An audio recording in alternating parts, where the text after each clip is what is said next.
We're seeing food prices, they're still rising month over month. Coffee, almost up 29%, rising rent prices. So there is some percolating noise here. It's something that we should be alarmed about. I mean, this is one of the things I think that's misunderstood about inflation is these prices aren't going away. They might just slow a bit. No, you're not crazy. Things really are getting a lot more expensive. Groceries, gas, housing, everything. And honestly, the worst part is that your money's actually shrinking right now as you're watching this. Every dollar in your account today will buy less tomorrow. That is inflation summed up. And if you don't understand it, you'll stay poor even if you make more money every single year. So let's jump in. What is inflation? Well, inflation is defined as a general increase in prices and fall in the purchasing value of money. Inflation in Canada is calculated through the Consumer Price Index, or CPI, which is basically just a big basket of common goods and services that people buy, like food, shelter, transportation, furniture, clothing, alcohol, just to name a few. When that basket costs more this month than it did last month, that's inflation. Now, the Bank of Canada targets around 2% inflation per year, which sounds small, right? It's only 2%. But 2% compounded over a decade, that's over 20% of loss in buying power. So why do prices actually rise? Or in other words, what really causes inflation? Well, there isn't just one kind.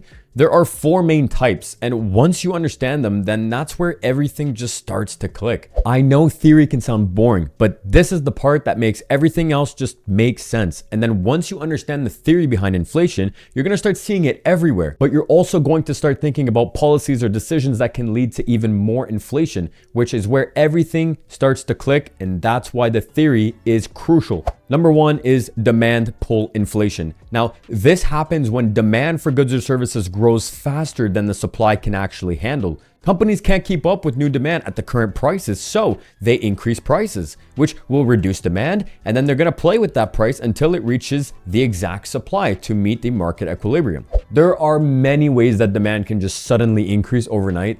The main way is when there's too much money chasing too few goods. Imagine the government decides to print a ton of money and injects it into the economy.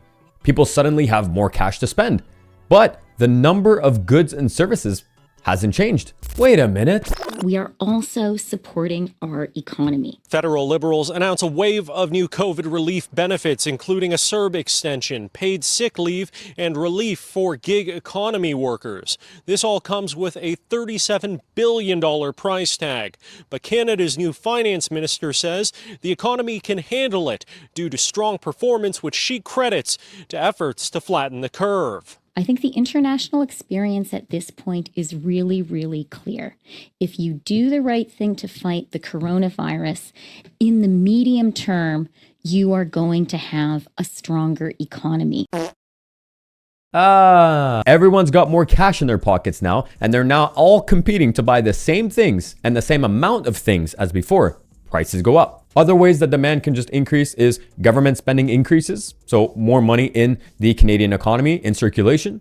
Tax cuts, so people have more disposable income, less are going to taxes. Interest rates drop, so borrowing becomes cheaper, less money is going towards your mortgage and other debts, more is left over for other types of spending. All of these ideas sound great on paper, and in moderation, they really are. That's how economies grow, and that's why a 2% inflation rate is key for growth. But if spending outpaces production for too long, then prices spiral out of control. Demand can also rise without even mentioning money through things like population growth or immigration or an increase in exports. Like I said, these things sound great. These are all signs of a thriving economy, but in moderation. If supply cannot meet demand, then prices will spiral out of control. Number two is cost push inflation. This happens when it costs more to make things. So if oil prices go up, transportation gets more expensive, which means the delivery of groceries or really any store-bought goods are just going to increase. When costs for producing or selling certain goods or services increases, companies will generally pass that down onto the consumer. Trust me, they're not in the business of losing money. Number three is built-in inflation. Prices go up, so workers ask for a higher pay because everything got more expensive. Businesses then raise prices to cover those higher wages, and workers ask for higher pay. So businesses raise prices, workers ask for higher pay. Businesses raise prices, workers ask for higher pay. Businesses raise prices, workers ask for Number 4 is monopolies or oligopolies. Monopoly is a market in which the industry is dominated by a single supplier or company. And an oligopoly is a market in which the industry is dominated by limited suppliers or companies. And Canada has a very deeply rooted oligopoly problem. I could make an entire video on this topic. Look at banks. The big 6 banks dominate Canada with about 95% of the market. Airlines. Air Canada and WestJet control more than 85% of the market. Costco, Loblaws, Metro, Sobeys, Walmart hold together over 75% of the market share for grocery stores. And the big 3 telecom companies in Canada, Rogers, Bell, and TELUS, hold a market share of approximately 90%. And that's according to the Canadian government's own website. When there isn't enough competition and the population heavily relies on one or a few suppliers, then those suppliers ultimately have the power to set the price. The role of the central banks. Now, here's where the Bank of Canada steps in. Their entire job is to keep inflation near 2%. That 2% target isn't random. It's the sweet spot where prices grow steadily without eroding on your purchasing power. So how do they do it? Their main tool is interest rates. When inflation rises, they increase interest rates. Why? Because it has proven historically that it brings down inflation. But if you want to know why that works, I mean, think about it. So raising interest rates is going to make borrowing money more expensive. So people are going to spend less, and then demand is ultimately just going to cool down. Businesses will slow their price hikes and inflation will start to drop. But when the economy slows down too much because people just aren't buying things, they're not spending money, or because maybe they just don't have enough money to spend, that's when they start cutting interest rates again. So borrowing gets cheaper, spending will pick back up, demand starts climbing again, thus increasing inflation once again. So it's a tough job. Like, it's a constant balancing act. You have to balance the two, because if there's too much inflation, people are just losing their purchasing power. But too little inflation, businesses aren't making money, so unemployment will go up. Okay, so if I haven't bored you to death yet with all this theory, then congratulations, because this is the real prize. Now comes the part that actually matters to you, how inflation hits you personally. And this is why the theory is worth understanding in the first place. Because inflation isn't just some number that economists or politicians argue about. It quietly changes how your savings, your debt, your income, and your investments all behave every single day. Before I jump in real quick, almost 97% of you guys watching right now are still not subscribed. If you like this video or this type of content, please consider hitting the like and subscribe button. It truly helps me out. I would really appreciate it. That way you're going to not miss my future uploads once they're posted. All right, let's jump back in. Let's start with the savings. So if you've got $10,000 sitting in a high interest savings account, which, by the way, never believe that. Never, ever, ever get fooled by the high interest savings account. So your high interest savings account is earning 1% interest, but inflation is at 4%. You're not actually earning anything. In fact, you're losing about 3% of your purchasing power every single year. In other words, you're making 1% gain, but things got 4% more expensive. So why ever do that? To put these percentages into real numbers, $10,000 now equals to $10,100 after 1 year at 1% interest. I mean, you made nothing.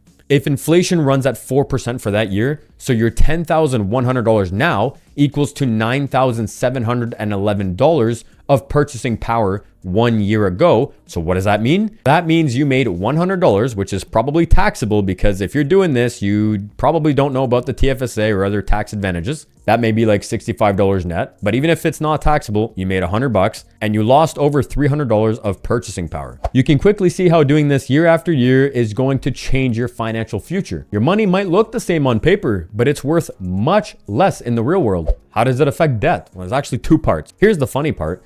Inflation can actually help people in debt. Well, those who use it intelligently. Why? Because think about it. You'll repay that loan in future dollars that are worth less than when you had initially borrowed them. So technically, inflation erodes the real value of your debt over time, but you have to pay interest instead. So that's what I mean, use it intelligently. But then there's debt renewals. So most relatable example is your mortgage renewal. This is where people ask, Alex, what's the best mortgage rate? You want to know the answer? Your question's lacking context. Like, if the question is, what's the best mortgage rate in general versus what's the best mortgage rate right now, you might get 2 different answers. The real answer is it depends on a lot of things. We covered the central bank earlier and how they control the interest rates in response to inflation. If you have a mortgage, you should always pay attention to the monthly inflation reports. because that's exactly what the Bank of Canada looks at when deciding which direction the interest rates are going. So that means you have time to react and reflect on what's happening in real time. The rates are never going to jump from low to high just overnight. You will always have warning signs. Also, quick tip, if you have a variable mortgage, most banks are just going to allow you to convert into a fixed rate for the same length of your current term or longer. So if you have a variable mortgage and inflation starts climbing, you have this option available to you. And on the other side, if you're currently up for renewal and the interest rates are higher than the last few months of inflation numbers, so in other words, rates will be coming down soon, consider going variable and just pay attention. How does it affect assets? So on the flip side, assets like real estate, stocks, or commodities tend to rise with inflation because they represent real value in the economy. That's why during inflationary periods, you're going to see the rich get richer. Their money's not sitting in cash. It's invested in things that hold actual true value. How does it affect wages? Here's the part where most people feel it most, sometimes without ever realizing, and this is so sad for a lot of industries. Wages usually lag behind inflation. By the time that your paycheck goes up, prices have already risen much faster. So even though you're technically making more money, you might feel more poor because your dollars are buying less than before. So after all that talk about what inflation is, why it happens, how it affects you, what can you actually do about it? The first thing is never let your money sit idle. It's very simple. Cash loses value over time. Do not let the banks fool you with their high interest savings account. Okay, I promise you, I guarantee you, it is always, always, always lower than inflation. Invested in assets like real estate, ETFs, mutual funds, dividend stocks, they all outpace inflation in the long run. Second is to diversify. Every investor will tell you this. Different assets react differently to inflation, so make sure you diversify your portfolio. That's how you stay safe. Number 3 is increase your revenue. Yeah, I know it's easier said than done, but does that mean that you should just never try? Don't be afraid to learn new skills or have side hustles or maybe even start something on your own. I mean, if it works out, it's all going to help you stay ahead and you'll be very thankful you did. You can't always control prices, but you can control your ability to earn. Number 4 is cut bad debt. So when rates rise, your variable debt becomes more expensive to maintain. That's why I mentioned to you, if you have a variable mortgage, banks will allow you to convert to a fixed rate for the same term remaining or longer. When inflation's on the rise and you have a variable mortgage, you should be paying attention. And number 5 is live below your means. Like, it's not glamorous advice. My channel is not about how to get rich fast. If you can comfortably live below your means, then inflation will never take that away from you. At the end of the day, inflation is not something that you just beat once. It's something that you have to plan around forever. So if there's one thing you were able to take away from this video, is that inflation isn't just about policies or numbers. It's about you and your future and your freedom. The truth is, if you don't understand inflation, you're going to live your whole life wondering why you just can't seem to get ahead, although you're doing everything right. But then once you do, you start thinking differently. You start winning differently. So if this helped you make sense of what's going on with your money, then consider hitting the like and subscribe button. I would truly appreciate it. Really the best way to return the favor to me. I'll never ask for anything. I'll never try to sell you anything. Everything is completely free on this channel. Share this video with someone that you think could benefit from the information, and I'll keep breaking down the things that most people were just never taught. That way you can actually make use of it and build wealth that truly lasts. So with that being said, thanks for watching, and I'll see you in the next one.